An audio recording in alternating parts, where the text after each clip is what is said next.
Hello. Hello, Sam.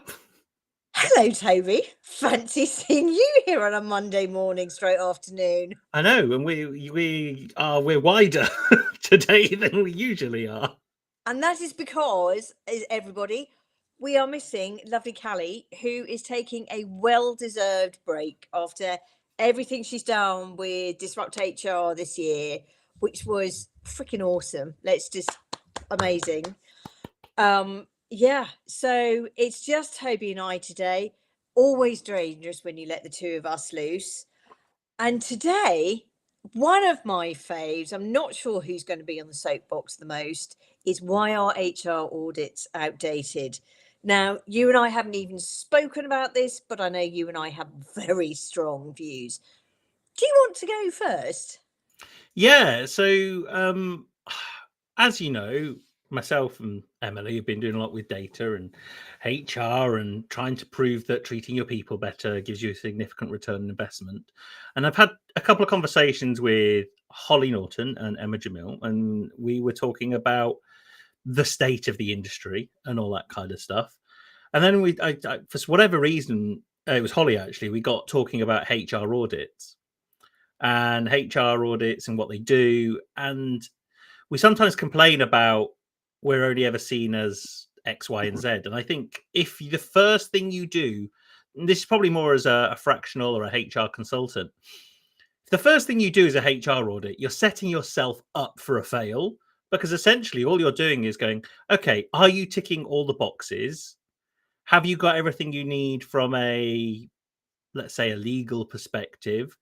Now, those experienced HR consultants and fractional HR people might go a bit up and beyond. But if that is your first engagement, you are pretty much setting the expectation about that's what you do. So I think HR audits have a place, but they really just set us up for a fail in saying, hey, this is the value we add, this is what we do. And it's kind of, we can do so much more. But if you set the relationship up on that level, I think you're just setting yourself up to fail. Yeah, love it. And for me, and I say this to all my clients because every single one of them, I'd say 90 to 95% actually, so let's not exaggerate here, Sam, will say, I start off with an HR audit. And I'll say, and I always say to them, would it feel to you if I said to you, the first thing I'm going to do is come in and audit your business? Number one, it sounds expensive. Number two, you're sounding quite challenging already. It's like, I'm going to come in and audit your work. How about coming in and saying, I wrote some of the things that we've done in terms of working with clients that are more generic that I can talk about, which is things like, we've got a talent optimizer program, so we're going to come in and really look at where you're at with everything, identify the gaps, share them with you, and then how about we talk about next steps? A capabilities review. Why don't we look at where your team are at and what you'd like to do, map that out against the business plan, and then look at next steps? We've had people just change it ever so slightly to like a people rag report. Yeah, and it's just not You know it's what I not mean? good. It's not good enough or strategic enough to have that. And I think that's like that. If that's the first point of contact, if that's the very first thing you're doing, then that is how the relationship will be seen and managed. And to pull yourself back from that is really difficult to do. Whereas your HR audit, as your very first touch point, is a really good opportunity to set how you're going to be a different thinker, a commercial thinker, a people thinker, and a strategic thinker. But by taking the path of less resistance, because let's face it, people buy them still, right? People do buy these HR audits.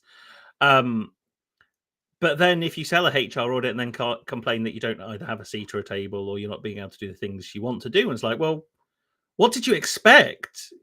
Quite bluntly, like you've set yourself up for this, and now you've got to take yourself to the next level. And how do you do that? Now, there is some logic that you do a HR audit, you build trust, but I wouldn't say as a piece of activity in what a HR audit does, it's not necessarily a big trust building exercise.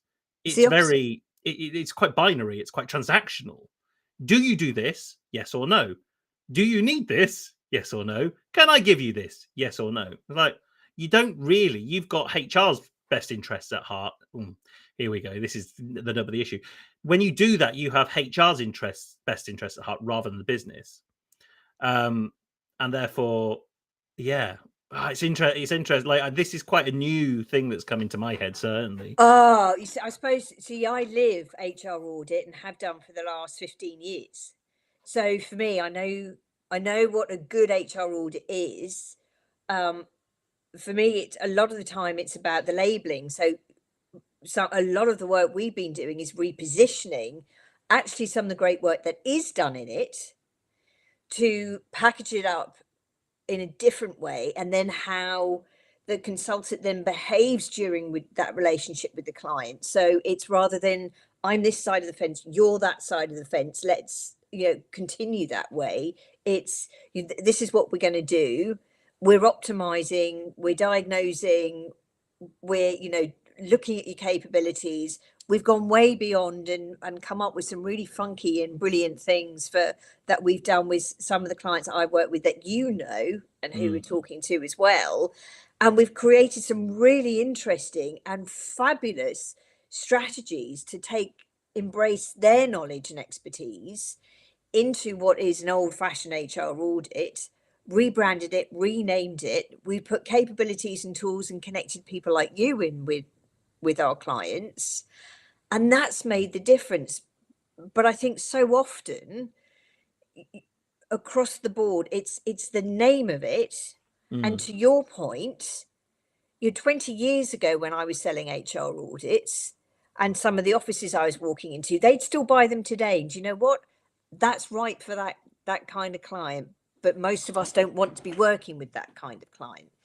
It's that evolution of where we're at now, and where does that organization want to get to with the combined stresses, if you like, with everything changing and pivoting so quickly that previously it might be something that you could do and get away with for 2 to 3 months, is now it's got to be something that's really quick, that has impact, that you can sit down in front of the client and say, okay, what's next? And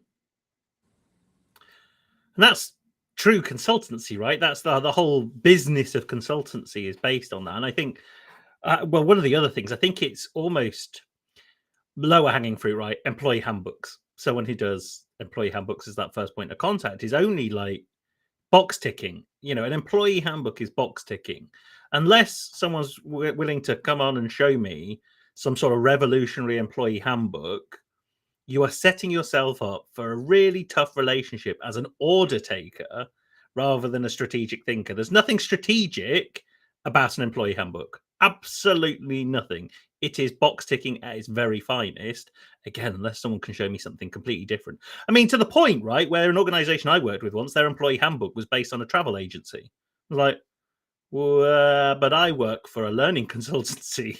Why am I reading this, right? So even to that approach, the business sees it as this necessary evil, so much so they're willing to go and Google employee handbook and paste in the organization, and then someone from the HR profession might come in and go, oh, your handbook is boilerplate, but it could actually be improved. Like, improving a handbook isn't strategic. It is just if you're just making something better that already existed, you're not really consulting, you're just QAing by that point. And that's not a strategic relationship, right? I agree. And I think, to your point, again, a lot of my clients are now bringing in HR tools and systems whereby, let the HR tool and system give the client the templates. But I want to go back to something that you said about the order taking. And when I look at my role, when I was selling a lot of HR services, I did do a lot of order taking, and I'll explain why that could be strategic in that, I would go in and see my clients and say, and do the reviews and have a talk through, this is the outcomes of what we did. And these are the activities, here's what worked, here's what didn't. But I'd make sure, and I hate that phrase, but I don't know what else comes up here, but that kind of peak of pleasure moment where it's, oh, Sam, you guys are doing such a great job. Great. Whilst I'm here, who else in in the department or one of the other departments, one of the other buildings, would it be helpful for me to talk to? Yeah. So I very much sure I was going to go in order taking, and I'd almost have like the proverbial PO book. And I remember back in the day when my dad had his business and I would go with him because he had a water purification business. I would watch this guy go in to every single office and sit down and have a coffee. He must have had about 11 billion cup of coffee a day with the same equivalent of biscuits. But with every single person he spoke to, he picked up a job. Yeah. Now, his whole thing was looking after the whole thing. And I took that and I kind of made it mine when I was selling HR consultancy services, in that I'm going in here today. This is the outcome the client wants. This is the outcome I want. So I was prepped for both. So there's an element of order taking, but I very much saw it as part of the account management piece to step it up. You know, it's, you can't eat an elephant whole, right? And I knew my goal was up here, but in order to get that, I had to do it one bite at a time. And talking of bites, Ken Corey, our dear friend Ken Corey. Hello, Ken. How are you, my friend? Say hello in chat, just so I know you're still here, because I'm about to answer your question. Bite away, my friend. Bite away. How do employees learn what's the right way to engage with our handbook? Well, I think let's get a bit meta here. Like, learn to engage and a handbook, right? So, first of all, by reading a handbook, you're saying, hey, all the information you need is in a 60-page PDF. Go away and read that and then come back to me. So the world doesn't really work like that, because in a world of 60, 70-page PDFs, terms and conditions generally fit into that category. No one effing looks at them. No one looks at them. So what you're really doing with a staff handbook is kind of going, have you read the staff handbook? Yes. Have you read the terms and conditions? Yes. And there you go. You know, Google owns all your Facebook owns all your user data. So it really is the one of the biggest box ticking exercises from an employee and an employer. And then you try and disseminate, well, what is in an employee handbook? Well, all that information is relevant at vastly different moments in time, needs way different context depending on what it's doing. So I think for me, Ken, it's about human-centered design and kind of go, okay, well, what is the particularly induction and onboarding user journey? Because if you go, okay, this is everything an employee needs to know in employee handbook, we're going to give them that on day one, tick, we've given them all of that stuff. But you haven't necessarily given it the right time or the right pacing. It's figuring out what the pain points are of the user and delivering them with the right quality, the right content at the right time. An employee handbook simply doesn't simply doesn't do that. He has responded. There's nothing wrong with order taking if you treat the people you deal with as a customer. This is it, Ken. So if you treat your employees as customers, and you're giving them vital information to engage with the product that you've delivered, then a 60-page document is not going to do it. Like, it just wouldn't work. And Kenny is on fire today because he's also said, I agree, a 60-page Tomb. Sorry, I'm a millennial. What's that word? Like, huge. Good. So I'm of a certain generation where that. Can we have like the Gen Z version, like Riz or something like that? Slay is not a 60-page book is not the answer. With GPTs these days, that handbook can be boiled down to the answer that they need when they. Yes, Ken is giving us the right answer. Ding dong. Let's ding the right answer bell. Is that this is thank you, Ken is now explaining to me also. I'm getting an English lesson here from both of you about what tome. Book. I'd say, yeah, I say two, but I think it's tome. Anyway, it's book. I know book. what. But Ken, I'm going to point you in the direction actually of I think it was last week's show where we talked about Reddit, AI, and Wikipedia, right? Ken, take a look at that, because that is full of that kind of stuff where it's saying all this knowledge can be consumed and delivered in much different ways. You know, a PDF. And the employee handbooks aren't even like interactive cool PDFs. They're generally, they almost look like a contract. Where's my gold? I mean, Ken, you've earned the gold star today. It's all yours. I think Ken Ken is going to be a future guest on HR Breakfast USA for sure. For sure. So we kind of went on a cool little tangent there, and we've kind of gone with the employee, we've gone down that employee handbook route. But this is, I suppose it boils down to information needs to be given to employees and employers at the right time, at the right moment. And an audit is going to make sure that you're doing that. To Ken's point, surely technology just sorts that all out anyway. Yes, and I think it's funny, as we've been talking, something kind of sprung to mind for me. And Toby, you and I travel a lot, right? We talked about it on Friday, funny moments and everything else. The bottom line is we are frequently on a public mode of transport, planes, trains, etc. Now, I remember a time where all your instructions were given to you in a leaflet and you told you had to read it. And you then, if you were on a flight, you had to watch the lady do the, or the guy, sorry, do the, the this is your life jacket, which none of us watch, right? We see Sam, how many times have you been on a plane and you can't remember what this spiel is? Like, you do this and you do that. You should, the amount you fly, you should know word by word, like word by word, line by line, action by action. The fact you don't means it's not working. Well, one, there's that, but two, now, I do watch the videos. How many airlines did we travel on? 2, 3, something like that when we last traveled. So, yeah, so they all had different videos. So now, again, that's something that we're seeing with, say, some of the employee handbooks. I know Holly, who you spoke about earlier, she's doing some really cool stuff with employee handbooks. Really cool. In that there's something that people want to read. Number one, they're not 11 billion pages. So, they've gone down to something that's teeny tiny and relevant. But again, you're seeing people do more and more stuff with things like videos. We're used to that. We're consuming that. Your generation and the one below you think way faster than my generation and learn much faster because of the amount of videos and information you're constantly consuming. And you and Ken are still using medieval English by the sounds of it as well, because you're using words that I've never heard of. Yeah, but at least I'm trying to get down with the kids and using this tech, right? I think when you say if you say down with the kids, that means almost. I mean, also you're not down with the kids if you say you're down with the kids. It's like you're not cool if you say cool, like that. It's that kind of thing, Sam. So you just let it exist. But anyway, I'm not gonna. I am the worst person to talk about being cool and down with the kids and on trend and on fleek. Like, but I mean, I hear you, right? I mean, this tells you I'm not a kid anymore, but. My point. You get my point that we have all evolved from miscreant. What he said. But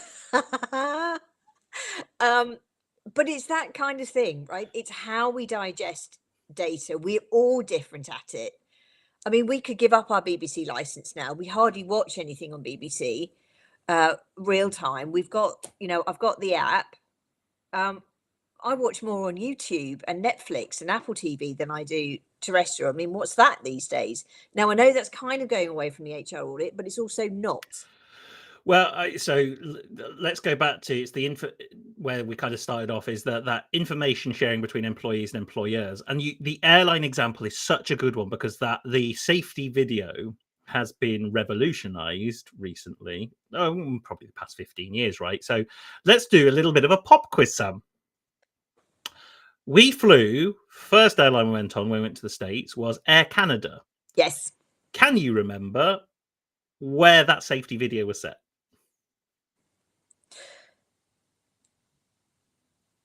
That wasn't the mountains, was it? It wasn't that one? It was the mountain. Yeah, it was in the mountains and all that. They were doing yoga on cliff tops and all that kind of stuff.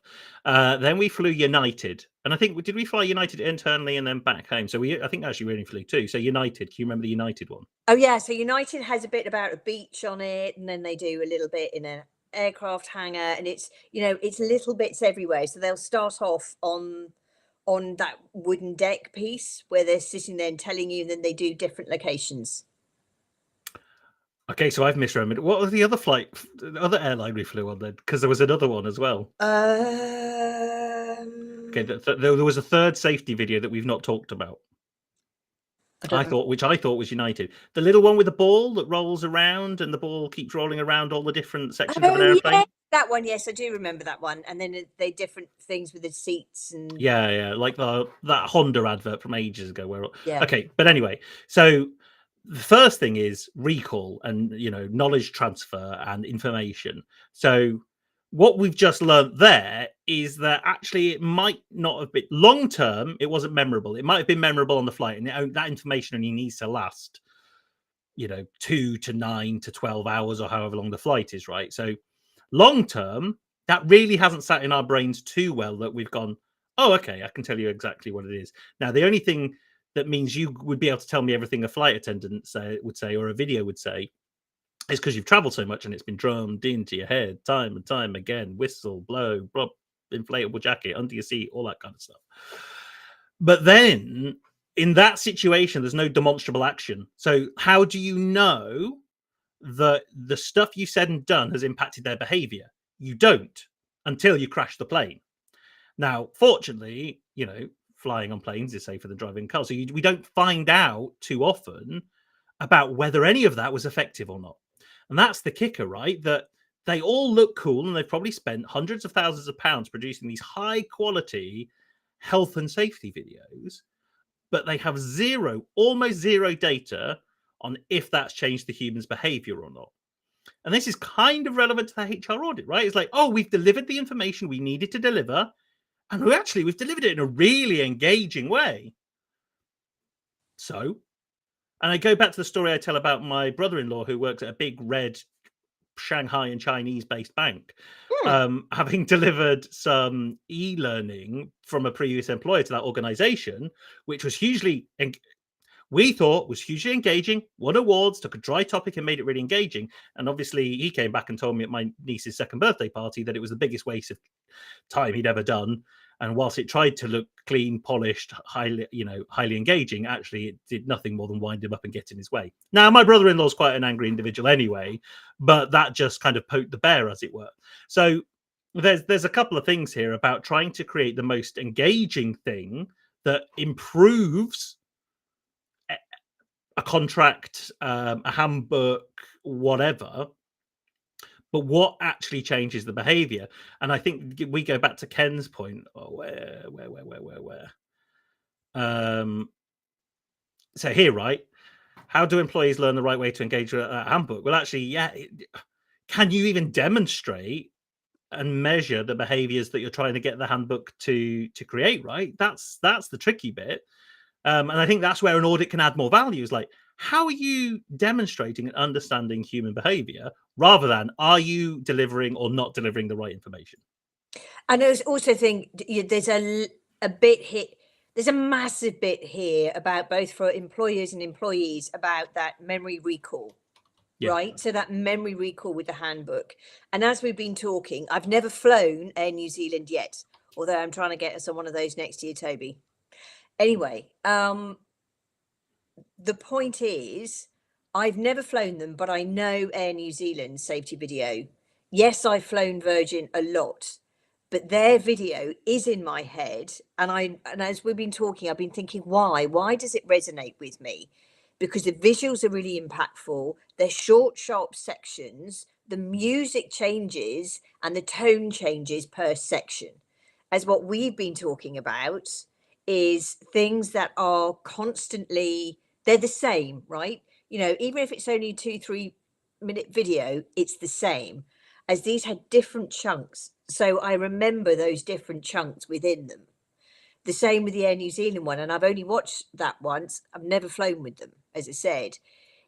To your point about that recall and that memory piece of it, which I know we're going off topic, but it's still relevant to this HR outdated piece.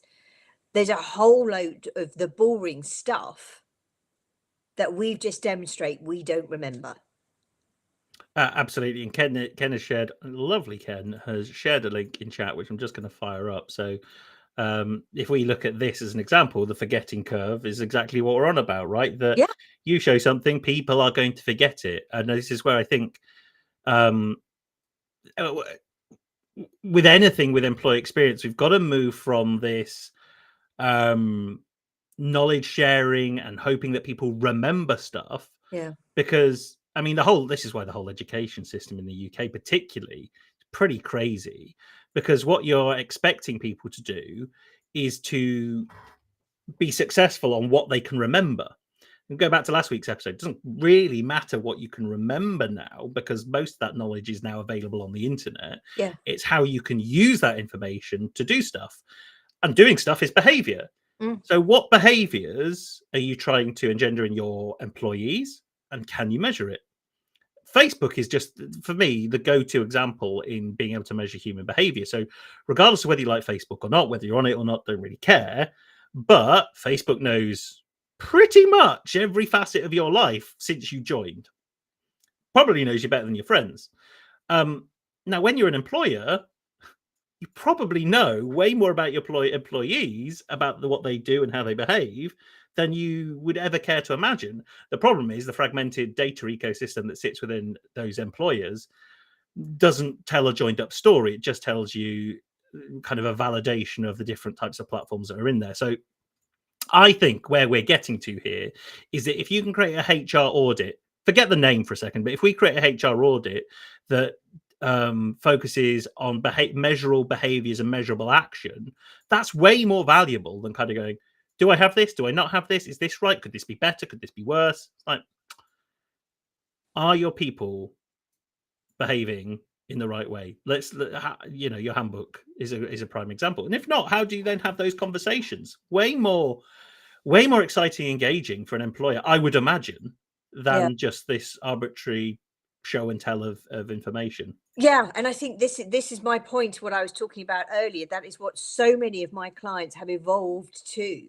Yeah. Which is looking at, the bigger piece. So they're coming in at a more strategic level, and they're calling it many different things. And I can't say what some of those names are. You've seen so many of them on LinkedIn, because they've worked with us to step it up, to change it, to have that impact from the get-go, which allows them to have that partnership, allows them to bring their teams in to deliver something really special that does have an impact.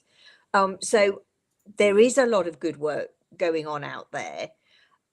But for those who are still going into these organizations, particularly those who want to sell in tech, who want to sell in areas like, financial services, equity, those who are trying to be different and cutting edge, if you're going to talk HR audit, you're dead in the water. They're not interested. Talking about some of these other things, like, we can do your talent optimizers. We can come in and do your capabilities review. We can, there are other things. I was just about to go into other things that I can't, that we're working on with clients now. But there is some great stuff going on out there. But I'm still seeing way too many consultants putting out there, come talk to me about your HR audit. Just stop it, because, the scroll of doom is about to happen to you.